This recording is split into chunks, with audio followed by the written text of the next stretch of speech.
नमस्कार दोस्तों। भारतीय इतिहास से संबंधित महत्वपूर्ण विषयों पर चर्चा चल रही है, जिसमें जो है गुप्तकालीन साम्राज्य के बारे में चर्चा जारी है।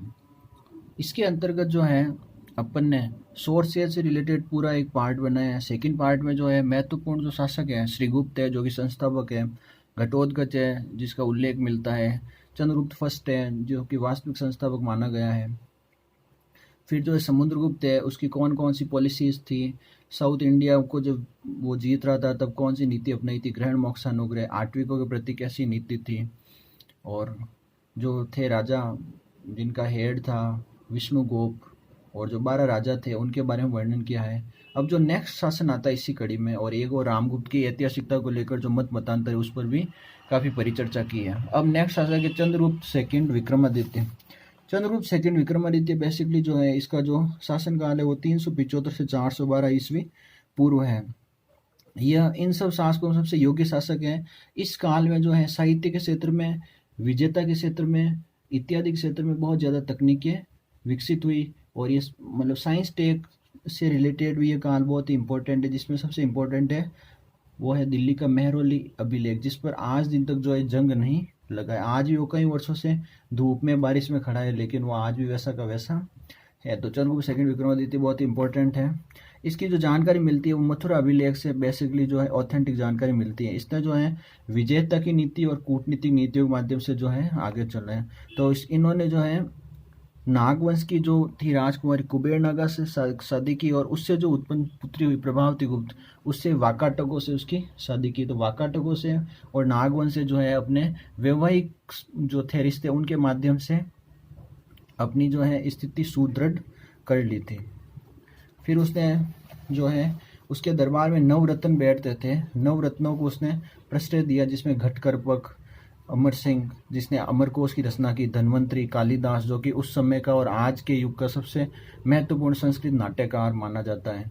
और चंद्रगुप्त जो था उसकी सबसे महत्वपूर्ण फीचर था वो सहिष्णुता।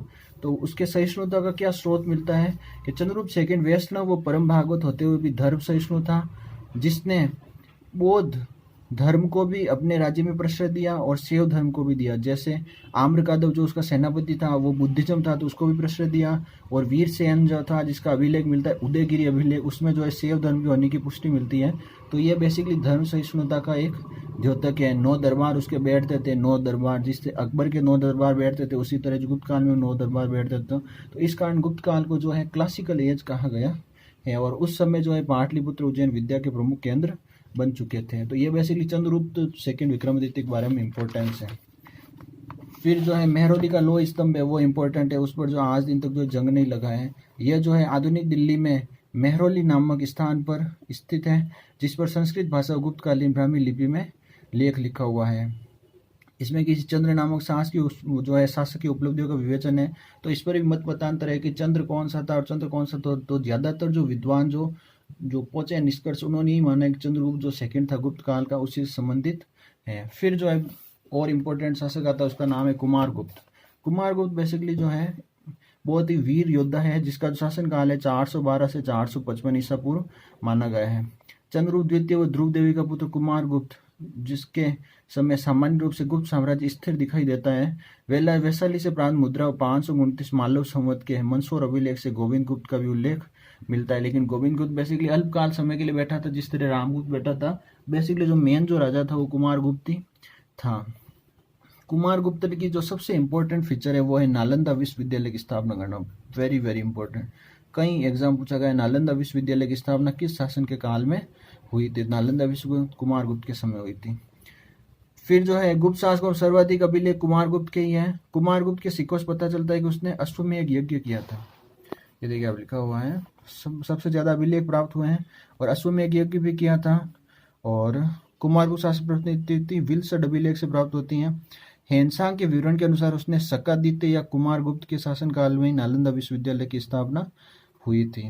कुमारगुप्त ने महेंद्रादित्य और श्री महेंद्र की उपाधि ली थी, एवं गुप्त सिक्कों पर मयूर तथा कार्तिकेय का अंकन करवाया गया है। तो बेसिकली जब नेट जेआरएफ का पेपर होता है तो उसमें पूछते हैं तो कि आप जो उपाधि लिए उनको आप बताइए। तो समुद्रगुप्त ने ली थी पराक्रमांकी, कुमारगुप्त ने जो ली है महेंद्रादित्य के लिए, श्री महेंद्र के लिए, चंद्रगुप्त ने जो है विक्रमादित्य के लिए, आगे चल करके नरसिंहगुप्त के बारे में पढ़े, उन्होंने बालादित्य की उपाधि ली है।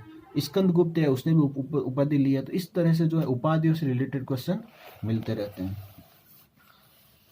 समुद्रगुप्त द्वितीय अभिलेख से पता चलता है कुमारगुप्त के अंतिम समय पुष्यमित्रों हुणों का आक्रमण हुआ, जिसका दमन उसके पुत्र स्कंदगुप्त द्वारा किया गया तथा जब वो लौटा तो अपने पिता कुमारगुप्त को व्रत पाया गया। तो ये इंपॉर्टेंट क्वेश्चन है कि किसके शासनकाल में जो है हुणों के हमले होने लगे। तो स्कंदगुप्त जो था उसके बारे में प्रमाणिक जानकारी है कि भीतरी अभिलेख जो स्कंदगुप्त का है उसके समय जो है हुणों के आक्रमण होने लग गए थे। और स्कंदगुप्त का बेसिकली एक और जो रुद्रदमन का जूनागढ़ अभिलेख है उसमें भी वर्णन मिलता है कि उसके समय में जो था चक्रपाणी दत्त गवर्नर, उसने जो सुदर्शन झील का पुनर्निर्माण कराया।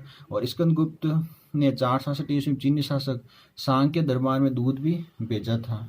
और ये जो है अंतिम इम्पोर्टेंट शासक था स्कंदगुप्त। उसके बाद जो है बालादित्य करके, क्या नाम, नरसिंहगुप्त करके बालादित्य इम्पोर्टेंट फीचर है, वो बैठता है। उसने शकों को हराया भी था और शकों को बंदी बना लिया। तो ऐसा कहा जाता है कि उसने अपनी माता के कहने पर जो है उस जो था बंदी राजा उसको छोड़ दिया था। तो वेरी वेरी इंपॉर्टेंट है कि स्कंदगुप्त के बाद इंपॉर्टेंट नरसिंहगुप्त, बालादित्य हैं। फिर है भानुगुप्त। भानुगुप्त जो है बेसिकली एरन अभिलेख से रिलेटेड है। ये देखिए भानुगुप्त, इसका एक इम्पोर्टेंट, इसके समय एरनगुप्त अभिलेख मिलता है जिसके अंदर जो है सती प्रथा का प्रथम पौराणिक अभिलेख इसे कहा गया है। तो बेसिकली स्कंदगुप्त के बाद अगर आप पूछ ले कौन राजा हो, सबसे पहले तो पुरुगुप्त, कुमारगुप्त, बुद्धगुप्त। तो मैंने ऐसे याद रखा है पूरा, कुमार, बुद्धू। तो पुरुगुप्त, कुमारगुप्त, बुद्धगुप्त और फिर इंपॉर्टेंट नरसिंहगुप्त, बालादित्य और फिर भानुगुप्त।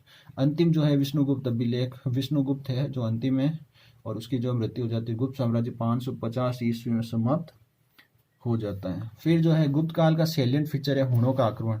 तो हुण जो है बेसिकली पश्चिमी एशिया की खनाबदोश जाति हैं। सबसे पहला जो हुण शासक है वो था तिगिन या तिमिन भी कहते हैं। हुणों ने सर्वप्रथम खुशनेवाज के नेतृत्व में भारत पर आक्रमण किया था, किंतु स्कंदगुप्त ने उसे परास्त कर दिया। तो ये इंपॉर्टेंट आता रहता है, स्कंदगुप्त किस समय हुणों के आक्रमण शुरू हो गए। तो स्कंदगुप्त के समय जो हुणों के आक्रमण शुरू, वेरी वेरी इंपॉर्टेंट। ये कई परीक्षाओं यूपी टेट में पूछते हैं, रीट में पूछते हैं। फिर जो है भारत में प्रवेश करने वाला पहला शासक तोरमान था, जिसका उल्लेख धन्य विष्णु के एरन अभिलेख में मिलता है। फिर जो है कुवलयमाला में इसे यवैया चिन्नाव नदी तट का शासक बना है। मिहिर कुल सबसे प्रमुख हुण शासक था।